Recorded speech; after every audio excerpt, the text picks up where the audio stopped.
Hello students, how are you? I hope all are doing well. So today we are going to discuss about models of information processing.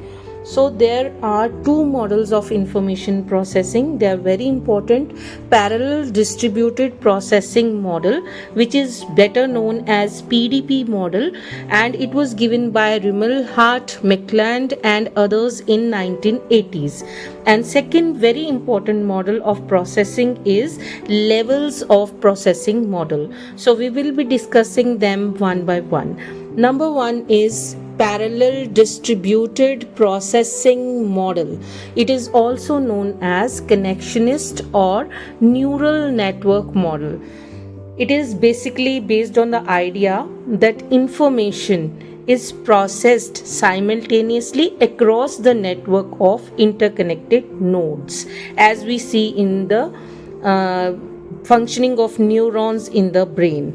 So यहाँ पे PDP model जो है basically it says कि आप कभी भी जब आप कोई इंफॉर्मेशन प्रोसेस करते हैं, it is process through various units of your sensory organs, और वो जो इंफॉर्मेशन है वो आपके डिफरेंट पार्ट्स ऑफ ब्रेन में जाके स्टोर हो जाती है. So the key concepts of this model are, number one is parallel processing. तो कभी भी कोई भी इंफॉर्मेशन जो है वो सिंगल नहीं प्रोसेस होती है, बहुत सारी मल्टीपल पीसीज ऑफ इंफॉर्मेशन जो है वो प्रोसेस्ड होते हैं at the same time across different nodes. Nodes means various sensory units which play role in perceiving the things and in understanding the things. Second is distributed representation. So information is not stored in a single location. It will be stored at various locations and it will process the information from the sensory organs. Third one is learning. Now learning.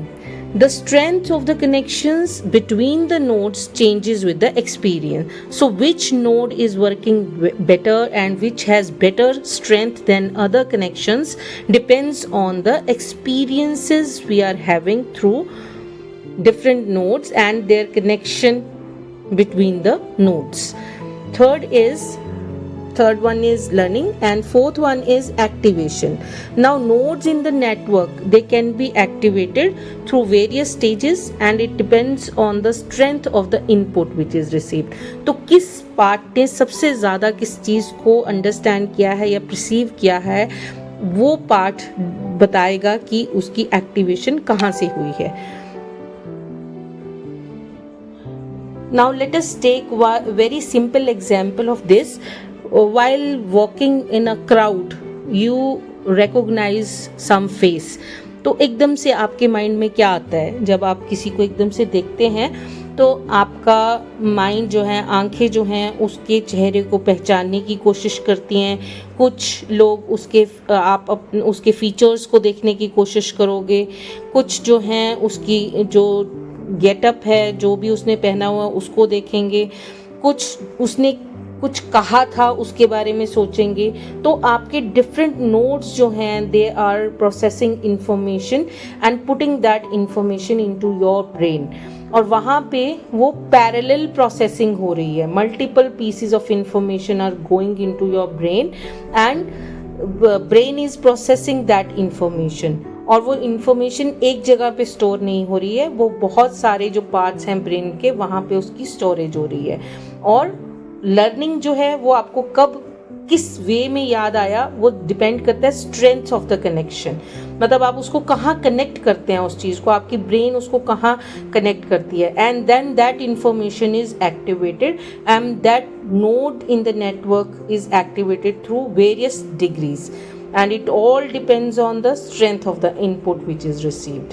So this is how parallel distributed processing model works. So there are different steps in processing the information. Number one is input and activation. Number two is parallel processing. Number three is distributed pattern.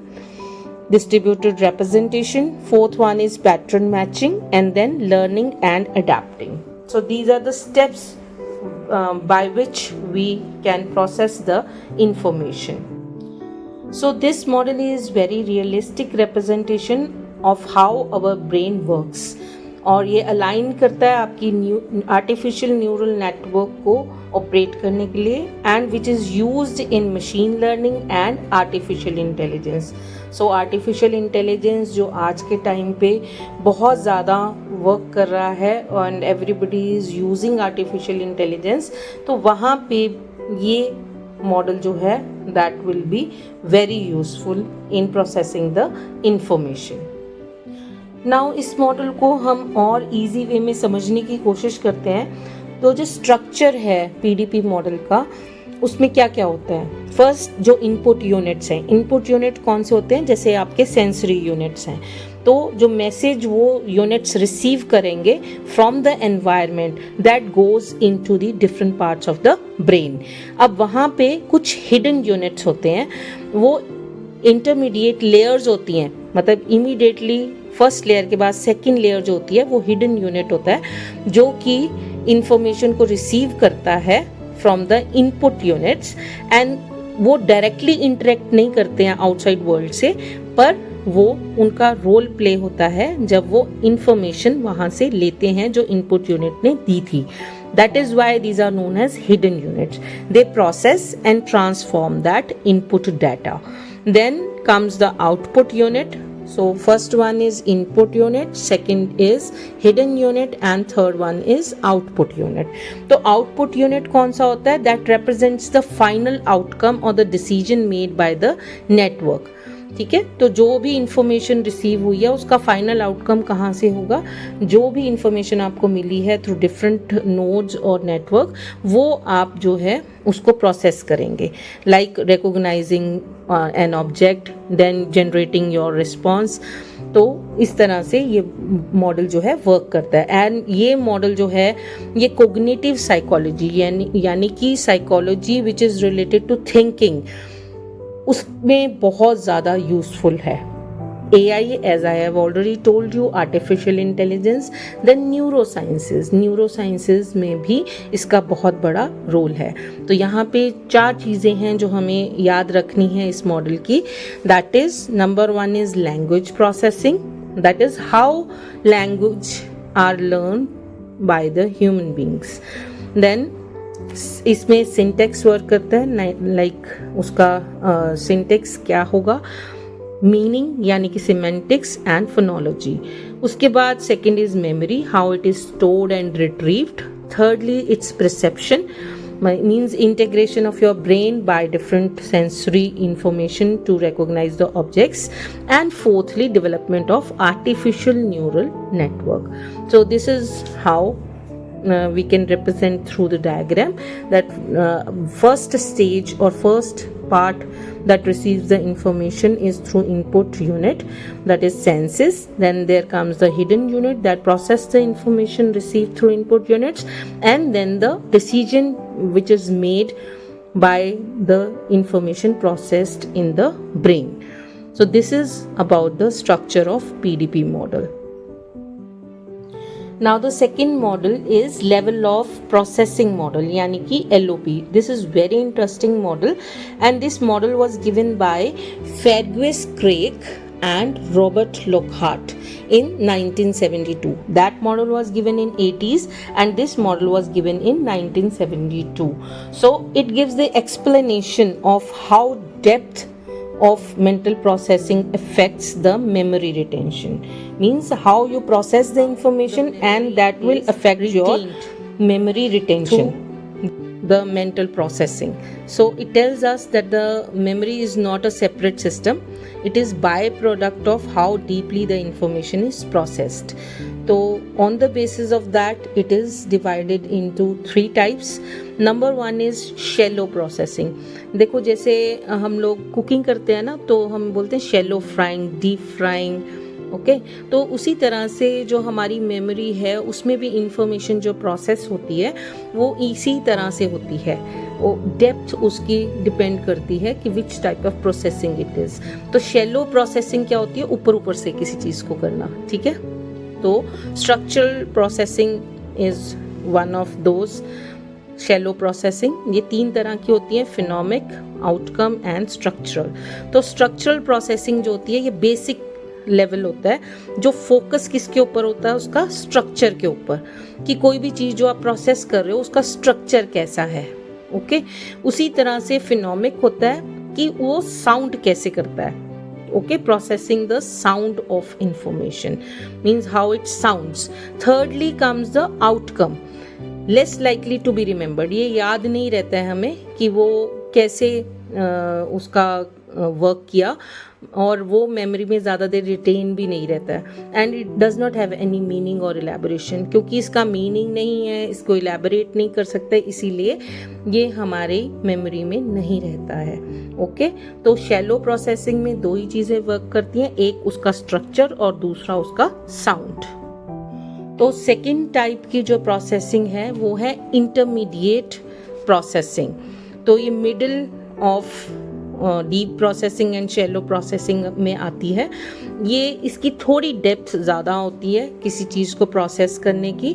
ज़्यादातर जो चीज़ें हम categorise करते हैं या group information है वो आपकी माइंड में प्रोसेस हो जाता है और वो ज़्यादा देर तक रहता है। Okay then third comes deep processing. Deep processing is further of 3 types, semantic, then elaborative rehearsal and then outcome. Cementing means it has deepest level of meaning. Focus is on meaning, semantic. Then elaborative rehearsal is active thinking, making connection with the present knowledge. And third one is the outcome. Information is likely to be remembered, having meaning and connection. तो यहाँ पे वही information हमारे mind में रहेगी जिसका कोई meaning होगा और जिसका कोई कनेक्शन होगा किसी चीज़ से। तो इस तरह की प्रोसेसिंग जो है 3 लेवल्स ऑफ प्रोसेसिंग होते हैं, और इसकी मेजर इम्प्लीकेशंस क्या हैं, ये आपकी मेमोरी को रिटेन करने में, इम्प्रूव करने में हेल्प करती हैं। और मेमोरी रिटेंशन के लिए हमें इस तरह की स्ट्रैटेजीज़ को यूज़ करना चाहिए, लाइक कॉन्सेप्ट मैपिंग आजकल बहुत ज़्यादा चल रहा है, माइंड मैपिंग जिसको हम बोलते हैं, then summarization of the things, then applying information to the real life situation. That is why we stress on practical experiences for the students, ताकि वो लर्न जो है वो अच्छे से कर सके।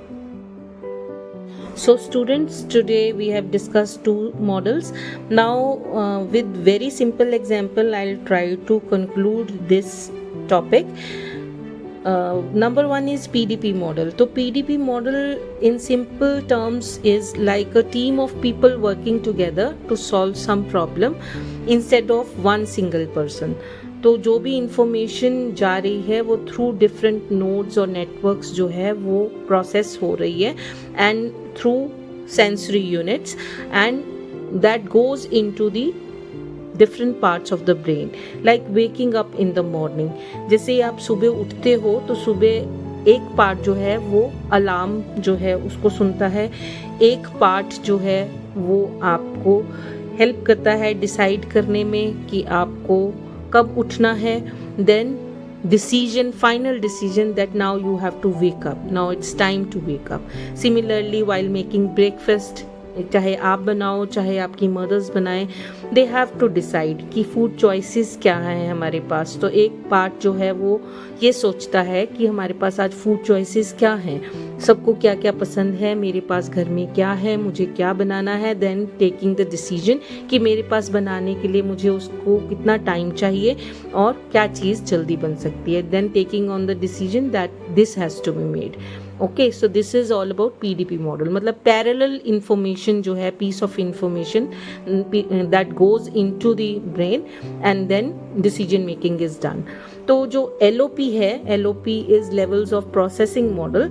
Here I have already told you these are of 3 types, shallow, intermediate and deep. तो shallow जो है वो ऊपर ऊपर से सोचता है, आपका प्रोसेस करता है इंफॉर्मेशन को, like you have read some word in the book, तो वो वर्ड जो है वो उसका मीनिंग आपको याद नहीं रहेगा, पर उसका फॉन्ट क्या था, उसका कलर क्या था, आपको याद रहेगा. Similarly with the person you see, आपने किसी इंसान को देखा रास्ते में, तो आपने उसका फेस तो रिकॉग्नाइज कर लिया, बट आपको याद नहीं रहा कि ये कौन है, इसका नाम क्या है. ओके, तो आप डीप नहीं गए उसके, आप उन्हें शैलो प्रोसेसिंग की. Okay, then intermediate is hearing some sound along with the information you have seen. तो उसके साथ एडिशनल आ गया कि आपने कुछ साउंड रिमेंबर करा, उसके साथ वो इंफॉर्मेशन आप तक जो है वो पहुंच गई. तो वो एडिशनल एक चीज ऐड हो गई, hearing any type of sound. तो अगर किसी चीज के साथ साउंड इंडल्ज हो गया तो आपकी जो मेमोरी है थोड़ी और ज्यादा बढ़ गई. Okay, then comes the deep information processing. Here like if you read any word, आप उस वर्ड को सिर्फ ऐसे ही नहीं रीड करेंगे, आप उसको पहले सोचेंगे, उसके मीनिंग को समझने की कोशिश करेंगे, and then you will be relating it to your daily routine. Like if you hear the word और रीड द वर्ड कैट और anything which is closely related to your life, तो वहाँ पे क्या होगा, लाइक आपने कैट सोचा तो कैट वर्ड रीड किया आपने, उसके बारे में सोचना शुरू किया. Then you think about the people who have cat as a pet at their home, या फिर आपके ही घर में कैट है, उसका नाम क्या है, तो वो आपने उसको डेली रूटीन के साथ जोड़ लिया, तो वो चीज़ आपको ज़्यादा देर तक याद रहेगी. So these are different types of LOP models where you will remember the things easily. So I hope that I have made these two models clear to you. If there is any problem, you can message me and you can inbox me. And thanks for watching, and stay tuned for more topics on memory. Thank you.